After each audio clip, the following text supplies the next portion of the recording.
Hello students, मैं आपकी जो पेडागोजी होती है उसके बारे में आपसे कुछ शेयर करना चाहती हूँ। हमारी पेडागोजी के अंदर अभिवृत्ति एवं विकास का जो टॉपिक होता है उसके बारे में बताना चाहती हूँ। सामान्यतः अभिवृत्ति एवं विकास को एक ही मान लिया जाता है, जबकि इन दोनों में पर्याप्त अंतर होता है। क्या होता है अभिवृद्धि, क्या होती है जो अपनी ग्रोथ हो रही है उसके बारे में बताया गया, और विकास क्या है जो हमारा जन्म होता है उससे लेकर जो मृत्यु तक चलता रहता है उसे कहा गया है, विकास कहा गया है। अभिवृत्ति उन परिवर्तनों को दिया जाने वाला नाम है जो शारीरिक प्रकार के होते हैं तथा उनसे कोशिकाओं में होने वाली वृद्धि के कारण बालक में लंबाई का बढ़ना, वजन का बढ़ना, आकार का बढ़ना सम्मिलित होता है। जबकि जो विकास होता है वो क्या होता है, उसका क्षेत्र होता है शारीरिक, मानसिक, स्वयंगात्मक, नैतिक एवं सामाजिक प्रकार के परिवर्तन सम्मिलित होते हैं। मतलब जो अभिवृद्धि है, जो ग्रोथ है, वो क्या है कि बच्चे का वज़न कितना बढ़ा, बच्चे की लंबाई कितनी बढ़ी, उसका आकार कितना बढ़ा, ये सब शामिल होता है। लेकिन जो बच्चे का विकास होता है वो क्या होता है, वो बच्चे के माँ के जो गर्भ धारण होता है उसी से शुरू हो जाता है और जीवन पर्यंत चलता रहता है।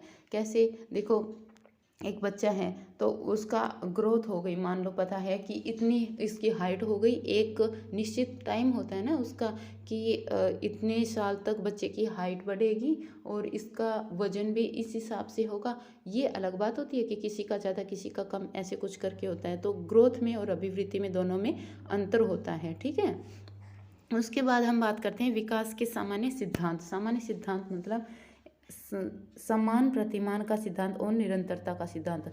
समान प्रतिमान यह सिद्धांत समान रूप से संदर्भ में बतलाता है, जिसके अनुसार सभी माता पिता अपने समान संतानों को उत्पन्न करते हैं, जैसे गाय बछड़ा, मनुष्य बालक बालिका। मतलब समान कि जो जैसा है वो वैसे ही अपने जो बच्चा होगा वो पैदा करेगा। जैसे कुत्ते को और जैसे, और निरंतरता का क्या है, इस सिद्धांत के अनुसार विकास गर्भावस्था से लेकर जन्म की विभिन्न अवस्थाओं तक चलता रहता है, ठीक है। और अब बात करते हैं अभिवृद्धि एवं विकास एक दूसरे के पूरक हैं। पूरक कैसे, अभिवृद्धि और इनमें अंतर बताया गया है। अभिवृद्धि क्या है, एक पक्षीय होती है, शारीरिक हो गया, और ये बहुपक्षीय होती है, मतलब शारीरिक भी हो गई, मानसिक भी हो गई, स्वयंगात्मक भी हो गई, और नैतिक विकास भी तो जरूरी होता है ना। तो इसमें है सेकंड संकुचित अवधारणा, लेकिन इसमें व्यापक अवधारणा है। इसमें निश्चित समय के बाद क्या हो जाती है, ग्रोथ रुक जाती है एक जीवन में आकर, लेकिन ये क्या होती है, जीवन पर्यंत चलती रहती है।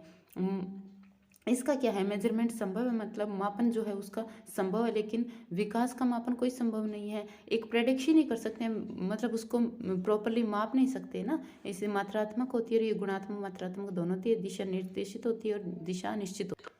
इसी प्रकार से दिशा निश्चित नहीं होती और इसकी दिशा निश्चित होती है। इस प्रकार से हमने सब डिफाइन किया अभिवृद्धि के विकास में अंतर और समानता। आगे की वीडियो अगर आपको अच्छी लगी हो तो उसके बारे में मैं आगे बताता हूँ। ओके स्टूडेंट्स, अगर आपको ये वीडियो पसंद आती है तो इससे कमेंट में आप बता सकते हैं, और इससे रिलेटेड मैं आगे भी पेडागोजी से जो भी रिलेटेड होगा वो मैं आगे बनाती रहूँगी, अगर ये वीडियो अच्छी लगे तो।